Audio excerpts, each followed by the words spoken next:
এদেশে ইসলামের পতাকা, ইনসাফের পতাকা, কালেমের পতাকা একদিন উড়বে ইনশাআল্লাহ।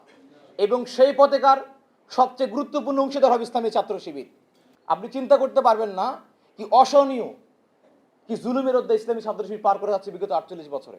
আপনারা দেখে থাকবেন, ছোট্ট ছেলে সোহান, বয়স মাত্র 16 বছর, বাড়ি ঝিনাইদহ, ইসলামী ছাত্র শিবির করতে বলে তাকে উঠিয়ে নিয়ে গিয়ে 3 দিন থানায় রেখে তার 2 চোখ উপড়ে ফেলে মৃত্যু নিশ্চিত করে তাকে চুয়াডাঙ্গা ফেলে রাখা আসা হয়।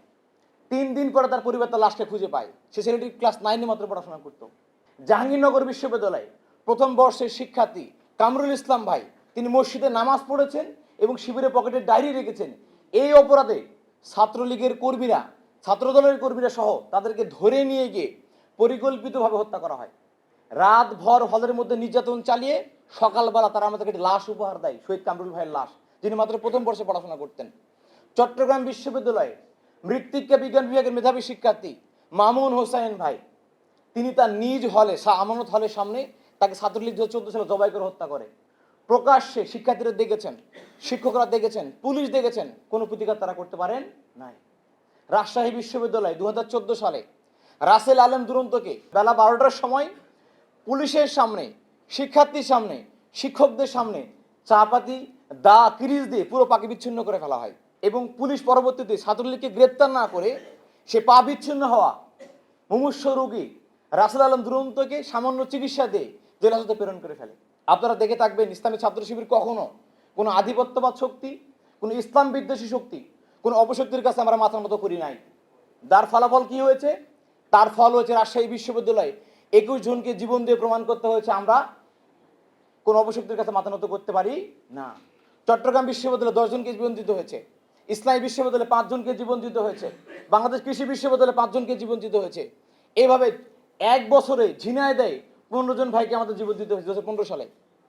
এইভাবে একে একে সাতক্ষীরা থেকে শুরু করে ঝিনাইদহ, ঢাকা, চট্টগ্রাম, রাজশাহী, রংপুর, দেশের প্রতিটি প্রান্তরে প্রায় সকল বিশ্ববিদ্যালয়ে আমাদের 234 ভাই, 2 জন ভাই জীবন দিয়েছেন। শুধু আওয়ামী লীগের এই 15 বছরের আমলে আমাদের নামে 20,000-এর অধিক মামলা হয়েছে।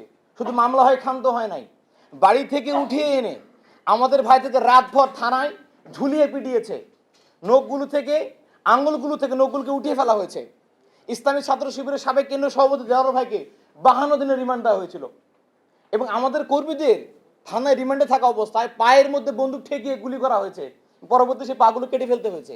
লাস্ট কয়েকদিন আগে শব্দ সম্মেলন আমাদের হয়েছে, দেখবেন ডিসেম্বর মাসে। সেখানে যে সমস্ত ভাইরা এসেছিলেন আমন্ত্রিত, দেখবেন আমাদের অসংখ্য ভাইরা হুইল চেয়ার নিয়ে এসেছে, কারণ তারা হাঁটতে পারে না, তাদের পাগুলো ঠিক নাই। পাগুলো গুলি করার ফলে আমাদের কেটে ফেলতে হচ্ছে বাধ্য হয়। আমাদের ভাইদেরকে এখনো গুম করা হতো নিয়মিতভাবে, যার মধ্য থেকে 7 জন ভাই এখন পর্যন্ত ফিরে আসে নাই। অন্তর্বর্তী সরকার আমাদেরকে সন্ধান দিতে পারে নাই। র্যাব অফিস থেকে শুরু করে স্বরাষ্ট্র মন্ত্রণালয়ের কার্যালয়, হাইকোর্টে আমরা সব জায়গায় গিয়েছি যে আমাদের ভাইদের সন্ধান দেন। এখন পর্যন্ত কোনো সরকার আমাদের ভাইদের সন্ধান দিতে পারেন নাই। 2006 সালে রাজশাহী বিশ্ববিদ্যালয়ে ডক্টর তাহের যখন হত্যা হন, তার নিজ বাড়িতে তার ট্যাঙ্কির মধ্যে লাশকে খুঁজে পাওয়া যায়। তখন তৎকালীন ইউনিভার্সিটির সভাপতি ডক্টর ব্যারিস্টার মাহবুব আলম সালেহী ভাইকে প্ল্যান করে মামলা ঢুকানো হয়। রাজশাহী ইউনিভার্সিটি তৎকালীন সভাপতিকে মামলা প্রধান আসামি করা হয়, তাকে 2.5 বছর জেলের মধ্যে পুরে রাখা হয় বিনা বিচারে। পরবর্তীতে প্রমাণ হয় যে সালেহ সেই মামলা যুক্ত নয়। ডক্টর রেজাল হত্যাকাণ্ড হলো, শিবিরের রাজশাহী মহানগরীর নেতা হাফিজুর রহমানকে গ্রেপ্তার করা হলো। জেলের মধ্যে অসুস্থ মানুষটি বিনা চিকিৎসায় মারা গেলেন, তার মৃত্যুর পরে প্রমাণ হলো যে হাফিজুর রহমান এই হত্যাকাণ্ডে জড়িত নয়। আপনি এখনো দেখবেন, কুয়েটে কোনো ঘটনা ঘটলে, ঢাকা পলিটেকনিক ঘটনা ঘটলে, সরহদ্দি কলেজে কোনো ঘটনা ঘটলে পরিকল্পিতভাবে সেই মহলটায় যারা আগে আমাদের উপর দায় দিয়ে দিত, সেই মহলটা এখনো দায় দিয়ে দেয়। ইসলামী ছাত্র শিবির ঘটনাটি ঘটেছে দায় চাপানোর রাজনীতি দিয়ে, হত্যা করে, জুলুম করে, জেলে ভরে, রিমান্ডে নিয়ে গুলি করে পঙ্গু করে দিয়ে ইসলামী ছাত্র শিবিরকে দমানো যায় নাই। খুনি হাসিনা পারে নাই। আগামী দিনে এদেশের কোনো অপশক্তি যারা আধিপত্যবাদের দালালি করে, তারা কখন ইসলামী ছাত্র শিবিরকে দমিয়ে রাখতে পারবে না ইনশাআল্লাহ। এদেশে ইসলামের পতাকা, ইনসাফের পতাকা, কালেমের পতাকা একদিন উড়বে ইনশাআল্লাহ। এবং সেই পতাকার সবচেয়ে গুরুত্বপূর্ণ অংশীদার হবে ইসলামী ছাত্র শিবির।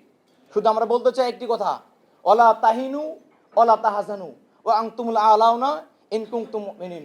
তোমরা হতাশ হও না, তোমরা নিরাশ হও না, তোমরা মুমিন হলে তোমরা অবশ্যই বিজয় লাভ করতে পারবে। ওয়া খুরা তুহিব্বুনাহা নাসরুম মিনাল্লাহি ওয়া ফাতহুন কারীব ওয়াবাশশিরিল মুমিনিন। আগামী দিনে ন্যায় এবং ইনসাফের সমাজ তৈরি যে রাস্তা আমাদের শহীদরা তৈরি করে দিয়েছেন, সেই শহীদদের রক্ত আমাদেরকে প্রাণ শক্তি যোগায়, আমাদের সাহস যোগায়, আমাদের প্রেরণা যোগায়। শহীদরা আমাদেরকে দেশের জন্য, ইসলামের জন্য জীবন দিতে এখনও প্রেরণা যোগায়। সেই শহীদ ভাইদের সাদাতকে আল্লাহ রাব্বুল আলামিন কবুল করুক।